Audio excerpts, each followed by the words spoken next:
Madame, Messieurs, très heureuse de vous retrouver. Bienvenue si vous nous rejoignez sur Télé Djibouti.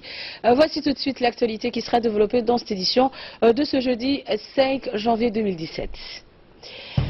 Le Premier ministre Abdelkader Kamel Mohamed a présidé ce matin la journée nationale de l'artisanat qui a été célébrée en grande pompe au Palais du Peuple de Djibouti. Et en Turquie, arrestation de 27 personnes pour les attentats du Nouvel An à Istanbul. Très heureuse de vous retrouver. Bienvenue si vous nous rejoignez sur Télé Djibouti. Le Premier ministre, M. Abdelkader Kamel Mohamed, a présidé ce matin la journée nationale de l'artisan. Ça s'est passé donc ce matin au Palais du Peuple. Tous les artisans de Djibouti, mais aussi des régions, ont été à l'honneur.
Du gouvernement ont assisté donc à cette cérémonie de la célébration de la journée nationale de l'artisanat. À présent, je propose d'écouter les propos du ministre délégué au commerce.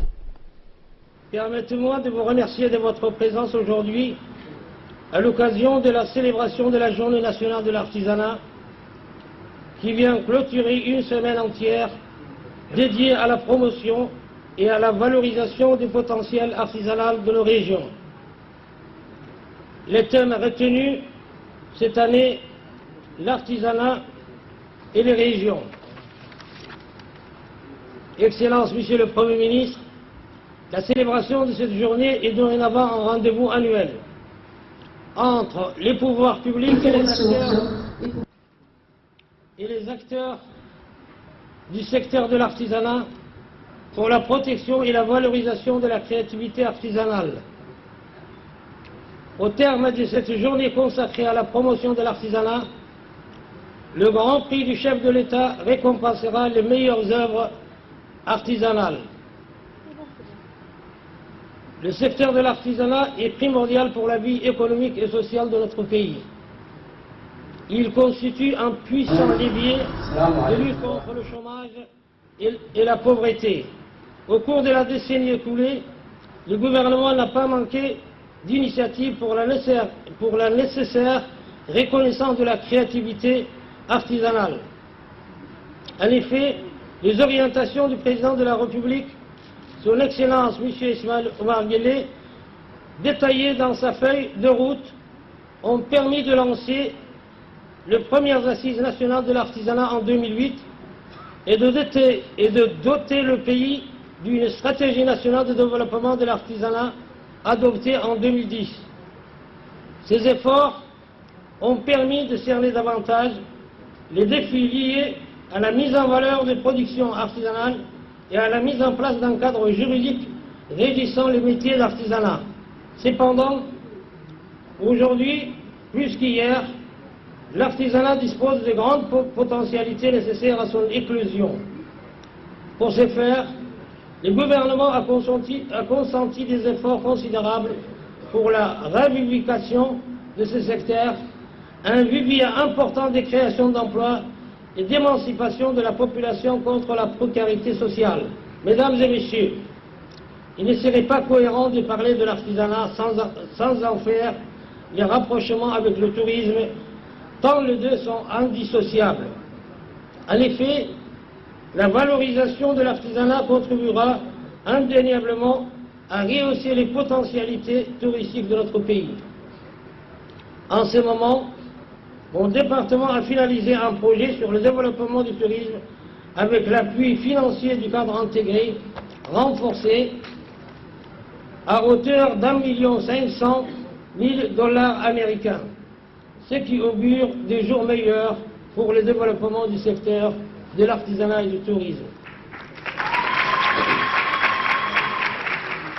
Mesdames et messieurs, distingués invités, il convient de souligner également que du 19 au 28 décembre 2016, mon département a sillonné tous les territoires de la République pour promouvoir les spécificités de la créativité artisanale et favoriser les initiatives individuelles dans les régions de l'intérieur en collaboration avec les conseils régionaux et les préfectures.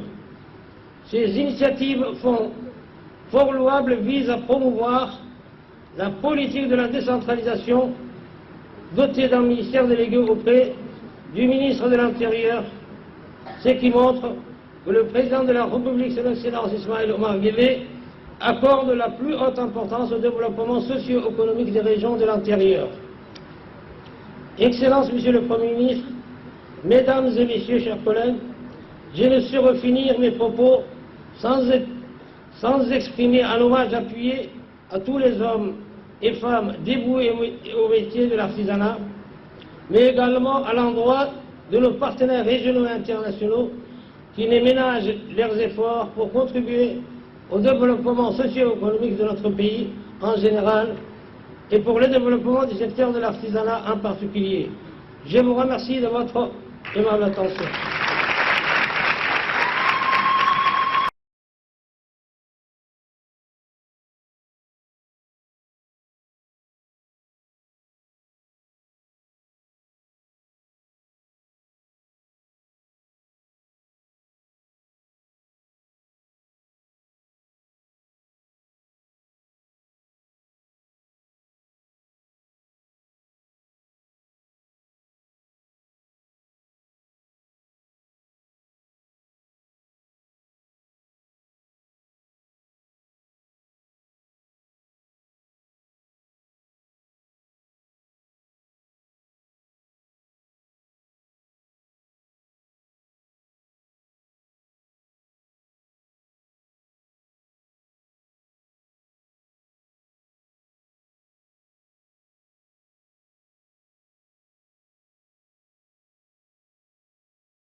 Immédiate de cette cargaison. Et les services compétents sont sur le terrain, qui procèdent aux préparatifs à cet effet, à l'effet des destructions. Par souci d'efficacité,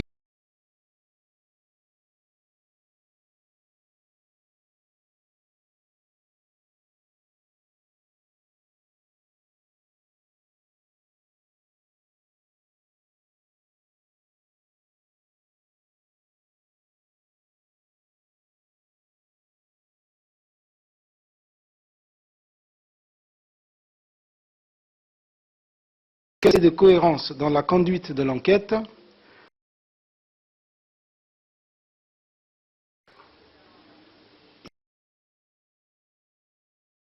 Il est à noter qu'à la suite de cette découverte,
drogue qui était dissimulée dans les sacs de sucre.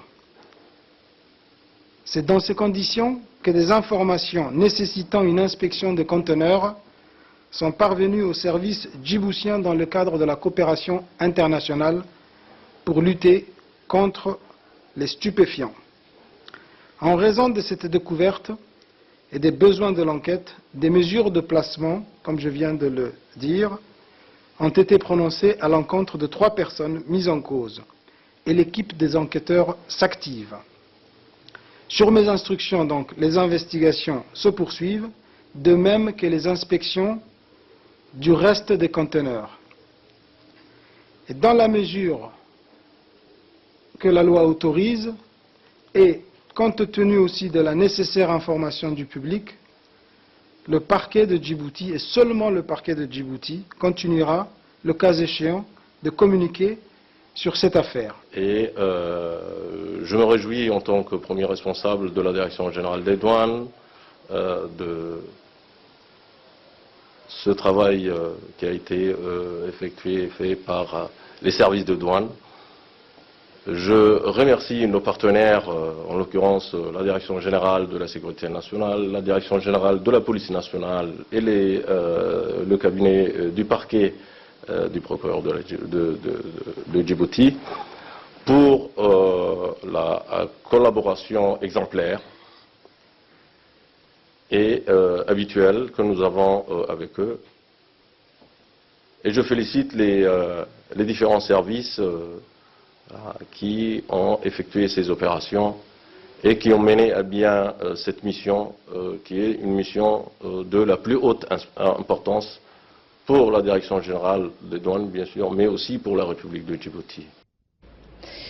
Le ministre émérite de l'administration locale, M. Abdelraqib Seif Fattah, s'est rendu au Bok pour s'enquérir de la situation de ses compatriotes qui ont trouvé refuge dans cette ville côtière.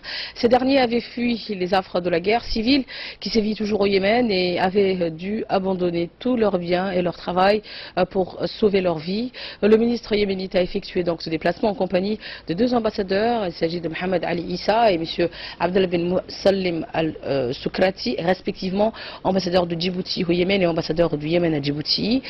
Faisant également partie de la délégation le secrétaire exécutif de l'ONAR, Hussein Hassan Undarar, et le directeur régional de l'association de la jeunesse islamique, Maïsara Mohamed Seif.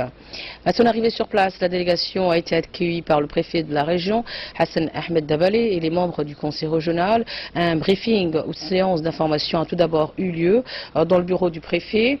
L'on a expliqué au ministre l'état de la situation des réfugiés yéménites, les aides et les appuis dont ils bénéficient et ce qui devrait être amélioré selon les souhaits de ces derniers. dans le déplacement des tentes de toile par des habitations légères en préfabriqué, consolidées afin de les protéger des grandes chaleurs et des bourrasques de vent.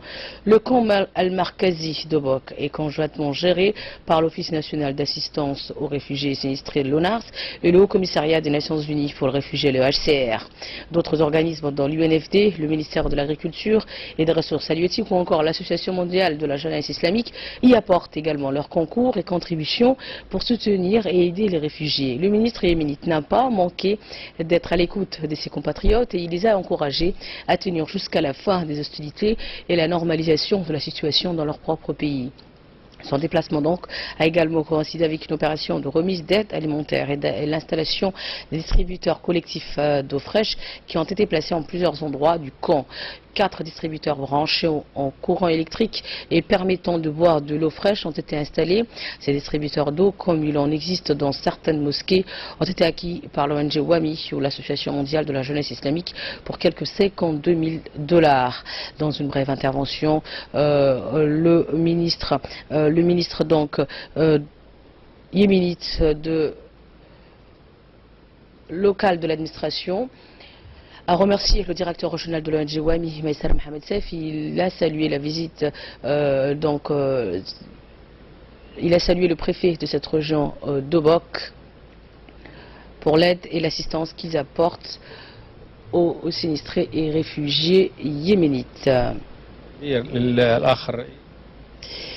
Donc le ministre a aussi profité de cette occasion pour exprimer sa satisfaction pour les bonnes relations et les coopérations entre la République de Djibouti et la République du Yémen. Rappelons que le ministre de l'administration locale du Yémen, Abdelraqib Sef Fathi, a participé le lundi dernier à une cérémonie de signature d'un contrat entre l'ONG WAMI et l'école yéménite à Djibouti avec la coordination de l'ONARS. Grâce à ce financement de l'ONG WAMI, quelques 200 élèves issus quelques 200 élèves réfugiés yéménites pourront poursuivre leur éducation de qualité à l'école privée yéménite à Djibouti-Ville.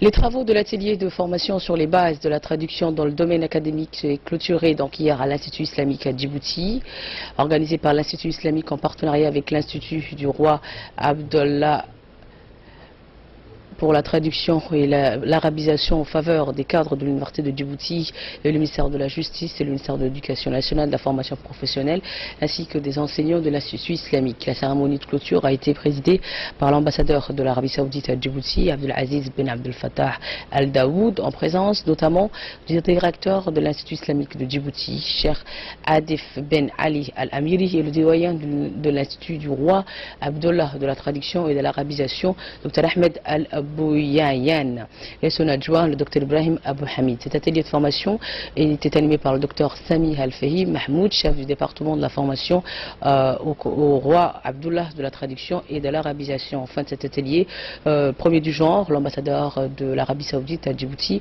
a remis des certificats aux participants. Dans son discours à l'occasion de l'ouverture de ce séminaire de formation, l'ambassadeur a souligné l'importance qui est basée sur la traduction dans le domaine académique. M. Abdelaziz Ben Abdallah Al Daoud a salué les relations fraternelles qui existent entre Djibouti et le Royaume de l'Arabie Saoudite et la coopération mutuelle et fraternelle qui existe dans le domaine éducatif mais aussi universitaire. De son côté, le directeur de l'Institut islamique de Djibouti, Cheikh Adif Ben Ali Al Amri, a indiqué que cet atelier a permis aux participants de se familiariser avec les fondements de la traduction. Ils ont eu des compétences, a-t-il dit, de l'expérience nécessaire pour leur travail quotidien. À son tour, le doyen de l'Institut du roi Abdullah de la traduction et de l'arabisation de l'Arabie Saoudite a expliqué les activités et les programmes réalisés par l'Institut. Il a exhorté les participants à profiter de leur expérience de formateurs et d'apprendre plus de leurs compétences en matière de traduction. Après l'installation des ligues régionales des sports à Dikil, le préfet s'est entretenu et a offert un déjeuner aux nouveaux commissions de ligues régionales au Palmeraie de la ville de l'Unité, sous le patronage également du Haut Conseil régional Conseil régional des sports de la région de Dikil. Ils ont ainsi procédé par le biais d'un scrutin secret à l'installation définitive des ligues régionales dans 5 différentes disciplines sportives, à savoir le football, le handball, le volleyball, le basketball et enfin l'athlétisme. À cet effet, un déjeuner a été donc offert à l'hôtel du Palmeraie de Dikil par le préfet de la région, Mohamed Cheikhou Hassan.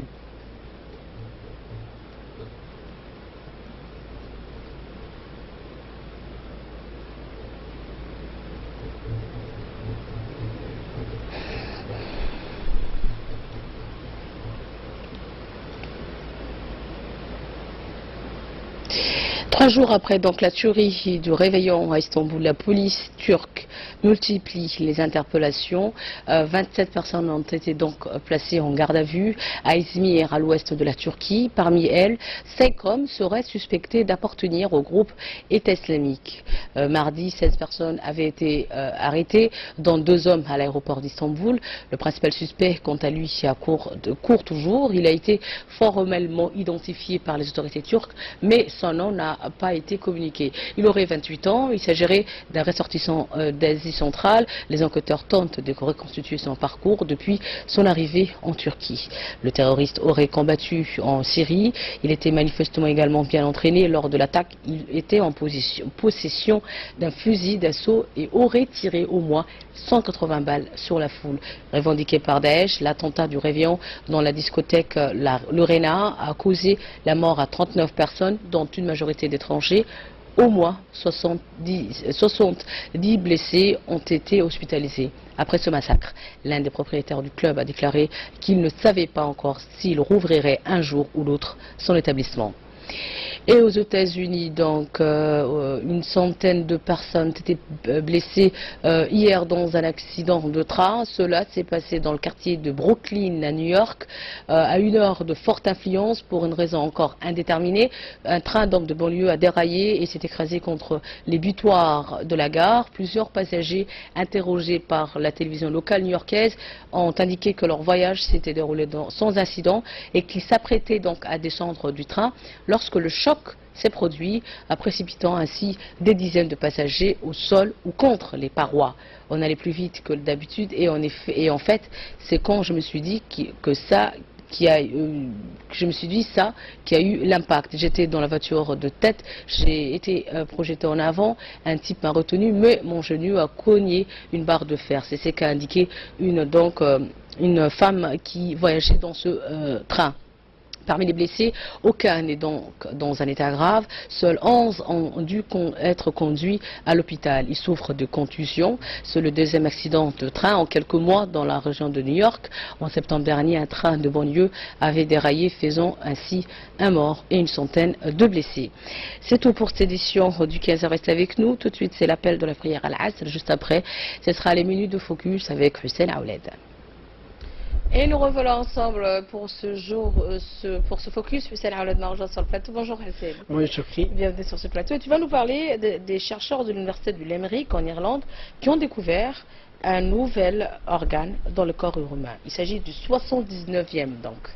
Effectivement, Choukri, logé dans le système digestif, les mésentères relient l'intestin aux parois abdominales. Ce type étroite est localisé dans les péritoines, la membrane qui protège les organes de l'abdomen. S'il était évidemment déjà été reconnu de médecins, les mésentères viendraient en revanche d'être reclassifiés comme organes à part entière par les chercheurs de l'université de Limerick. En effet, selon le professeur Calvin Covey, le mésentère n'est pas un simple repli du péritoine.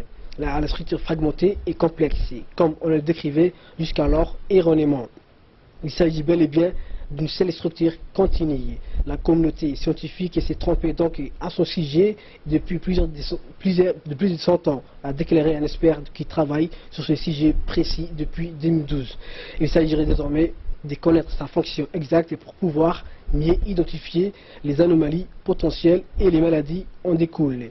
Le mésentère, comme vous l'avez dit, devient donc le 79e organe humain. Merci Hussein pour ces précisions dans ce focus. Merci également à vous de nous avoir suivis. C'est toujours un plaisir de vous retrouver sur Télé Djibouti. Vous pouvez retrouver toutes nos informations, beaucoup plus, sur notre site internet www.rtd.dj. Très bon week-end partout où vous êtes sur Télé Djibouti. Portez-vous bien. Bye bye.